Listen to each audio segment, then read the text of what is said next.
19 पर्यंत जवळजवळ 3 कोटी आणि 5 लाख रुपये हे आपण व्याज दिलं. म्हणजे जून 17ला 2 कोटी रुपये परत दिले,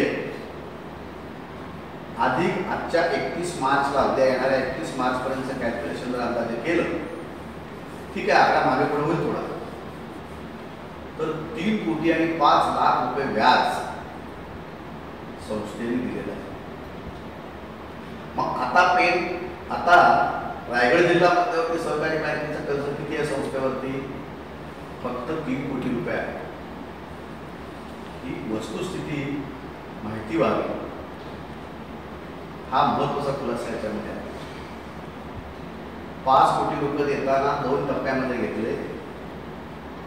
डिसेंबर 10ला आपण 3 कोटी रुपये घेतले. फेब्रुवारी 14ला 2 कोटी रुपये घेतले. असे 5 कोटी झाले. पण लगेच आपण जून 17ला त्याचे 2 कोटी रुपये परत दिले आणि 31 ते 79 म्हणजे आता येणाऱ्या 31 मार्चपर्यंत संभाव्य जे काय आपण त्याच्यामध्ये व्याज धरलं गेलं, आधी दिलेलं आता धरलेलं गेलं, तर जवळजवळ 3 कोटी 5 लाख रुपये व्याज हे संस्थेने बँकेला परत दिलेलं आहे. आता ही आकडेमोड 1, 2, 4 लाखांनी कमी जास्त होईल. पण मला एक प्रश्न काय पडला नाही, म्हणजे असा प्रश्न राहून येतो की ह्या गोष्टीला बरेच दिवस झाले आणि सातत्यानं आम्ही त्या बाबतीत त्यांचे आभारी मानले, पण ती परवाच्या पार्थ पवारांच्या प्रचार सभेमध्ये का त्यांनी असा हे मुद्दा काढला मला माहिती नाही. त्यांनी बाकी पण बऱ्याच मुद्द्यांना स्पर्श केलेला, पण कालच माझी आदरणीय अजितदादांची भेट झाली. त्याच्यामध्ये एकच त्यांनी मला परवानगी दिली की वस्तुस्थितीचे आकडे फक्त तुम्ही जाहीर करा काय आहे ते, बाकी सगळी चर्चा ही 29 एप्रिल नंतर स्वतः दादा आम्हाला तिथे बोलणार आहे आणि भाई नाही बोलणार आणि काय वस्तुस्थिती आहे याची माहिती मग त्या सगळ्याच प्रश्नांना ही देणार आहोत. कारण शेवटी पार्थ पवार हे राष्ट्रवादीचे उमेदवार आहेत आणि त्यांना एक प्रकारे मदत करण्याची भूमिका प्रामाणिकपणे शेतकरी कामगारी पक्षाने घेतलेली आहे. त्यामुळे आता ही चर्चा माझ्या दृष्टिकोनातून फक्त आकडे सांगण्यापुरतीच मी आजची प्रेस घेतलेली आहे. बाकी जे काही सगळं आहे ते सगळं 29 एप्रिल नंतर याचे सगळे खुलासे होणार आहेत. इथून पुढे कुठलीही चर्चा किंवा कुठलीही प्रतिक्रिया मी तरी माझ्या बाजूने देणार नाही. मला फक्त वस्तुस्थितीचे आकडे हे माझ्या अध्यक्षपद असताना असल्यामुळे ते देणं आवश्यक वाटलं म्हणून ते दिले. मग अशी सांगितल्याप्रमाणे काही थोडंसं लाखात परत होऊ शकतो, परंतु वस्तुस्थिती कुठली 12 कोटी 14 कोटी 15 कोटी नाही. दुसरं काही क्लिपमध्ये त्या सभेला मी प्रत्यक्ष स्टेजवर हजर आहे आणि मी असं तिकडे बघतोय असा एक फोटो ॲडजस्ट केलेला आहे. आता ते ठीक आहे, आमचेच मित्र सगळे वर्तमानपत्रवाले असतील किंवा ई प्रिंटच्या सगळे आमची मंडळी असतील, त्यांना ती कला माहिती असते. पण वस्तुस्थिती पण कळाल की त्या सभेला मी हजर होतो, त्यामुळे तिथे मी हजर असल्याचं जे फसवलं जातं तेही पूर्णतः चुकीचं आहे. परंतु तूर्त 29 पर्यंत निवडणूक असल्यामुळे आणि राष्ट्रवादीच्या उमेदवाराला मित्रपक्षाची फार मोठी मनापासून पाठिंबा असतात, ह्या विषयाची चर्चा किंवा त्या भाषणाच्या संबंधितली चर्चा ही आता इथून पुढे मी बंद केलेली आहे. मी आता कुठलाही खुलासा पुढे करणार नाही. जे काय खुलासे करायचे ते खुलासे मी 29 एप्रिल नंतर आदरणीय दादांच्या उपस्थितीत 100% मी करणार आहे. परंतु आता ही वेळ नाही. म्हणून मगाशी मी बोललो, मलाही आश्चर्य वाटतं की त्या सभेमध्ये पार्थ पवारांच्या प्रचाराची सभा होती, तिथे हा विषय कसा निघाला, का निघाला मला माहिती नाही, कारण मी तिथं हजर होतो. पण ठीक आहे, तरीसुद्धा ही वस्तुस्थिती आपल्या डोळ्यासमोर असावी. आता संस्थेला बँकेचे फक्त 1.5 कोटी रुपये देणं आहे. आधी 31 मार्चपर्यंत ह्या पिरियडचं जे व्याज आहे ते व्याज देणार आहे. पण ते व्याज देऊनच मी सांगितलं निराबाद 3 कोटी 5 लाखाच्या आसपास रक्कम ही व्याजाची भरली गेलेली आहे.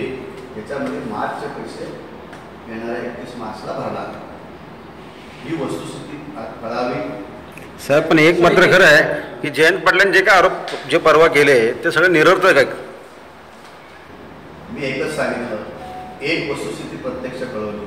बाकीचे आरोप काय आहेत काय नाही ही सगळी चर्चा 29 तारखेनंतर करणार आहे. साहेब, तुमच्या लेवलला झालं, पण त्यांनी एक पक्षाच्या बाबतीत गंभीर आरोप जो केला होता, म्हणजे अक्षरशः राष्ट्रवादी पार्टी नसून ती मसुरकरण पार्टी खोपोलीमध्ये आहे, त्यासाठी दिलेली जी काय उदाहरण आहे त्याच्यातून आपल्या राष्ट्रवादीच्या कार्यकर्त्यांमध्ये जो काही आता सध्याला संपर्क आहे, मग त्या बाबतीत कसं आता तुमची फक्त केटीसीची भूमिका तुम्ही स्पष्ट करताय. राष्ट्रवादीच्या मध्ये असे काही चलबिचल नाही आहे. प्रश्न असा आहे, त्यांना राष्ट्रवादीबद्दल खोपोलीचं काय वाटतं हा त्यांनी त्यांचा विचार मांडला. वस्तुस्थिती तशी नाही आहे. पण मग आता कसं उलटी बाजू होते की एक प्रकारे तुम्ही मसुरकरांना किंमत पण दिली असं होतच. जाऊ दे, मला त्या खोलात काय जायचं नाही. केटीएसपीच्या बाबतीत 2 प्रश्न म्हणजे त्यांनी मुद्द्याला स्पर्श केला होता की 25-25 लाख रुपये काढायला सांगितलं होतं. ते 21 सदस्य आहेत त्यांना, तर 25 लाखाप्रमाणे जर का 21 सदस्यांचे पकडले तर 5 कोटी 25 लाख रुपये होतात. आणि मागच्या वेळेला मला वाटतं सभासद करताना ती कंडिशनच तशी होती. पण मग हे जर का सगळ्यांचे पैसे आले असते तर हे 5 कोटी 25 लाख रुपये जमा होऊन बँकेचं एक रकमी हे झालं असतं. आणि दुसरी गोष्ट म्हणजे त्यांनी सर्वसाधारण सभेचा दारू पिऊनचा गोंधळ झाला त्याचा पण उल्लेख केला, तर त्याच्याबाबत काय स्पष्टीकरण आहे? म्हणजे खरंच दारू पिऊन लोक आणले होते का, गेले होते का? नाही, एक गोष्ट 2 प्रश्न केटीएसपीचे विचार एवढं सांगतो मी. त्याचा उल्लेख त्यांनी भाषणात केला होता. केला असतात केटीएसपीचे अनेक उल्लेख केला की ते केलं. मी पहिला प्रश्न असा विचारला की 25 लाख रुपयाचं व्यवस्थापन. एक गोष्ट लक्षात घ्या, ज्या वेळेला घटना दुरुस्ती झाली त्यावेळेला जे सदस्य होते ज्यांनी 3 कोटीवरती आणि 2 कोटीवरती संस्थेची प्रॉपर्टी मॉर्गेज करण्याबरोबर सुद्धा स्वतःची पण मॉर्गेज पत्र दिलेली आहे. एक लक्षात घ्या, म्हणजे बँकेने संस्थेची प्रॉपर्टी मॉर्गेज केली ते नियमाप्रमाणे करायला, त्यात काही चूक नाही, त्याशिवाय कोणीच पैसे देणार. पण तेवढ्यावरती न होता अधिक जेवढे संस्थेचे त्यावेळेचे संस्था चालक होते त्या सगळ्यांनी आपलं मॉर्गेजचं पत्र द्यावं. आपल्या प्रॉपर्टीचं, हे लक्षात घ्या, आपल्या स्वतःच्या प्रॉपर्टीचं हे दिलेलं आहे. मग घटना दुरुस्ती काय झाली, परत तो गडबड नको मला सगळं. घटना दुरुस्ती अशी झाली की ज्यांनी त्याच्यावरती सह्या केलेल्या आणि जे त्याला जबाबदार त्यांना 25 लाखाचा नियम निवडणुकीसाठी लागू नाही. एक लक्षात घ्या, त्यांना 25 लाखाचा नियम लागू नाही. पण यानंतर ना दुरुस्तीनंतर जे सभासद आता येतील त्यांनी बघे 25 लाख रुपये भरले पाहिजे असं आहे. मग काय झालं, पण काहीतरी आपण पण वर्गणी दिली पाहिजे म्हणून 15 लाखाची अट टाकल्या. पहिली 5, नंतर 10, मग 15. कमीत कमी असलेल्या विद्यमान सदस्यांनी त्यावेळेच्या 15 लाख त्याच्यामध्ये जमा केले पाहिजे ही वस्तुस्थिती आहे. पण मग ज्यांनी 15 लाख जमा करू शकले नाही त्यांनी स्वखुशीने राजीनामा दिला आणि त्यामुळे जर जागा खाली झाल्या त्या भरताना मग 25 लाख रुपये देऊन सभासद आणि स्वतःच्या पैशातून दिले असतील, कर्जाने दिले असं मला नाही, परंतु ते संस्थेकडे आले. हे जे काय पैसे आले अधिक संस्थेमध्ये असलेले पैसे अधिक संस्थेच्या परमनंट शिक्षकांनी म्हणजे स्टाफ प्रोफेसर्स जेव्हा मी आव्हान केलं संस्थेला त्यावेळेला त्यांनी सुद्धा काही प्रमाणामध्ये कमी जास्त प्रमाणामध्ये सर्वांनी मिळून चेकनी पेमेंट दिलं.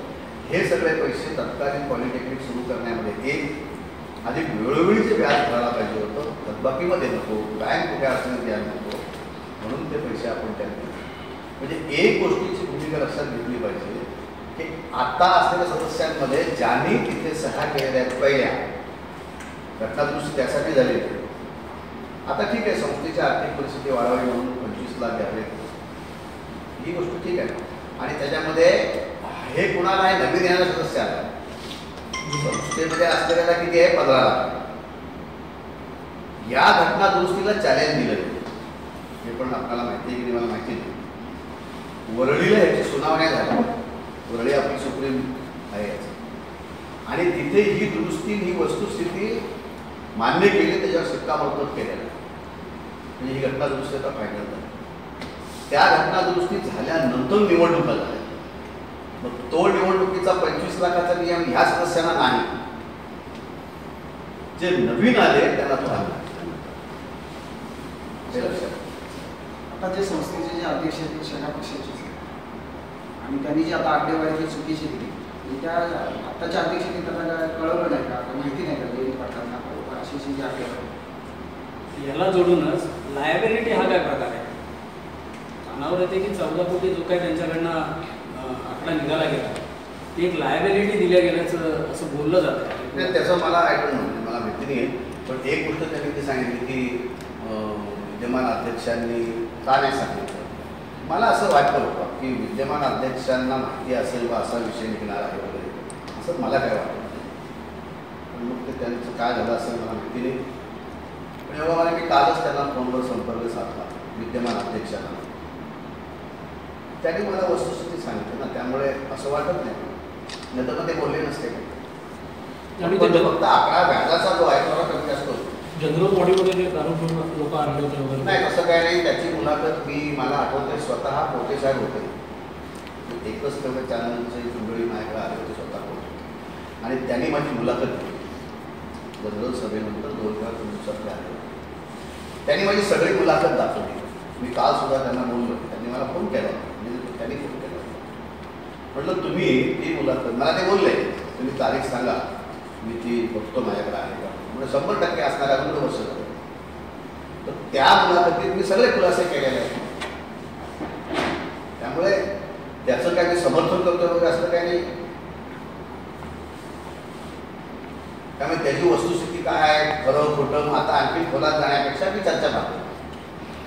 साहेब, संस्थेमध्ये एक माहिती अधिकार आलेला आहे आणि आपलं सदस्यत्व रद्द व्हावं, आपण 10 लाख उर्वरित भरले नाहीत, त्याची कार्यकारी मंडळामध्ये त्यासाठी मी आधी हा खुलासा केला.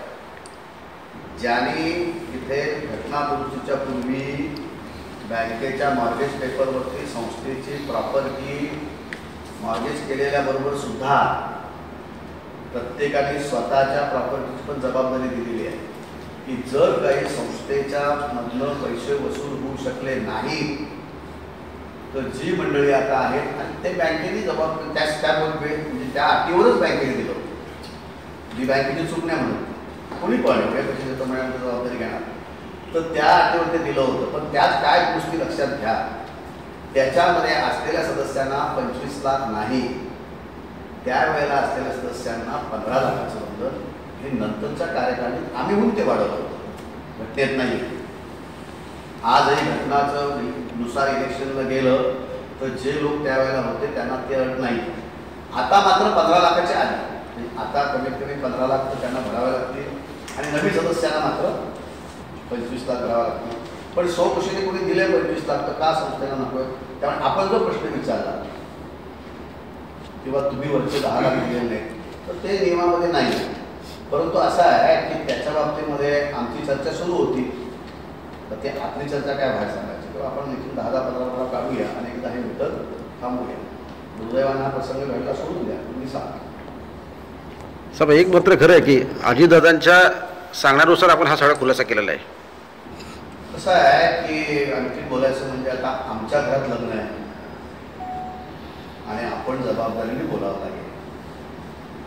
मग ही गोष्ट जास्त ताणण्यात माझ्या दृष्टीने योग्य नाही, पण वस्तुस्थिती कळायला पाहिजे म्हणून आकडेवारी. त्यामुळे दादा मी विचारलं की दादा हे असं आहे, त्याच्या कानात सगळं होतंय. त्यांनी सांगितलं ठीक आहे, मग या वस्तुस्थितीपुरतं बोला, बाकी सगळं माझ्या उपस्थितीत मी 29 नंतर खुलासा करेल. पण या खुलासानंतर त्यांच्या मदतीचे आम्हाला जरुरी आहे. म्हणून इथून पुढे ही चर्चा होणार नाही. कोण खरं कोण खोटं काय काही मला बोलायचं नाही. हे सगळ्या नो कॉमेंट्स. ही सगळी चर्चा 29 एप्रिलला. राजकीय श्रेयाची एक ही सुरुवात आहे असं वाटतं का की बाबा सर्व काय आम्हीच असं दाखवण्यापुरतं राष्ट्रवादीला मग कारण कसं आहे शेका पक्ष आणि राष्ट्रवादी आपल्या खालापूर भोपोलीमध्ये वेळा भोपळ्याचं नातं आम्ही गेल्या 10 वर्षात बघितलं आहे. पण आता आघाडी धर्म पाळण्यासाठी राष्ट्रवादी हे सगळं काही आपला उमेदवार निवडून यावा म्हणून गप्प बसते. असं काही नाही आहे. पण चुकतंय तसं मला वाटत नाही. त्यामुळे मी कसं काय ॲलिगेशन नाही करू शकत. कारण आपण आम्हाला आता संयुक्तपणे पार्थ पवारांना घेऊन आणायचं एवढं माहिती. पण ह्या खुलासानंतर राष्ट्रवादी आणि शेकापक्ष हा वाद पुन्हा चव्हाट्याला येणार नाही काय? मला वाटतं येऊ नये आणि येणारही नाही. आता एक निवडणुकीची होती. हा विषय संपलेला. हा वाद जर आता निवडणुकीच्या वेळेला उपस्थित होतोय त्याच्यातनं शंका कुशंका चर्चा प्रतिचर्चा होणारच आहे.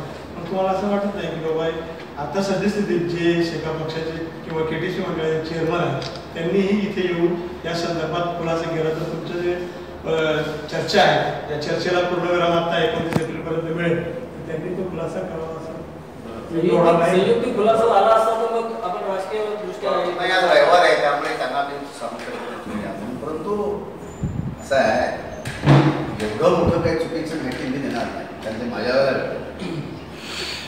आणि त्याच्यावर काही ते आता सांगून बसणार नाही की आपण चुकीचं दाखवतो असं तर कारण नाही. कारण पेपरवर आहे सगळं. म्हणजे हे काही तोंडीतलं काही नाही आहे. त्यामुळे तसं काही नाही आहे.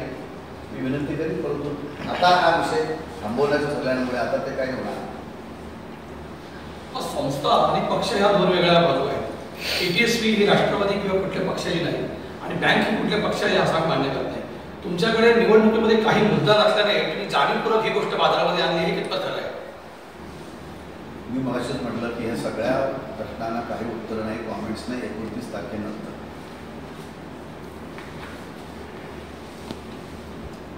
साहेब राष्ट्रवादी पक्षामध्ये जेव्हा पार्थ पवारांची उमेदवारी जाहीर झाली आणि स्वतः अध्यक्ष शरद पवारांनी माढ्यामधून स्वतः विड्रॉल केलं, माघार घेतली, तेव्हा एक मीडियामध्ये आणि लोकांमध्ये एक संदेश असा गेला की अजितदादा गट शरद पवार गटाच्या वरती भारी पडले.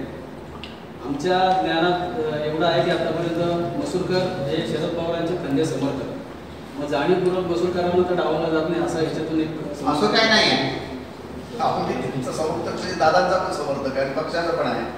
तसं काही नाही. आणि एक गोष्ट लक्षात घ्या, तसं काय असतं तर जी मिटिंग खोपोलीला पहिली झाली त्या मिटिंगला शेतकरी कामगारी पक्ष, काँग्रेस, कवाडे म्हणजे RTIच्या कवाडे साहेबांचं इतर सगळे मित्र पक्ष ते सगळे हजर होते.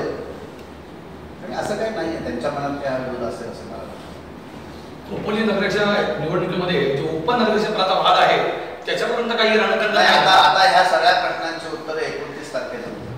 हेमंत साहेब एकंदरीत आता हा जो काही प्रकार झाला त्यांनी राष्ट्रवादी कार्यकर्ते दुखायला गेले तुम्ही जरी किती नाही म्हणलं तरी मग आता भविष्यामध्ये येणाऱ्या या निवडणुकीमध्ये त्याचा वाद कसं आहे, राष्ट्रवादीचे कार्यकर्ते का दुखवणार नाहीत की राष्ट्रवादीच्या कार्यकर्त्यांना वस्तुस्थिती कळावी थोडीतरी आकड्यांची एवढ्यासाठीच ते केले ना. KTSP तर झाला ना साहेब, पण तुमच्यावरती आणि साहेब. त्याच्यावरती जे आरोप झाले तरी झाले तरी असं आहे ज्यांनी राग मिळाला त्याला हत्तीचं बळ आलं.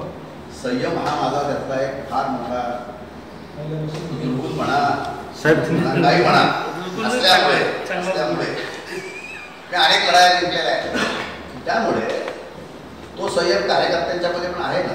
ते होतात. परंतु असं आहे ना की काही गोष्टी मगाशीच म्हटलं मी 29 पर्यंत आता काही साहेब आघाडीचा घटक पक्ष म्हणून शेका पक्ष राष्ट्रवादी सोबत आहे.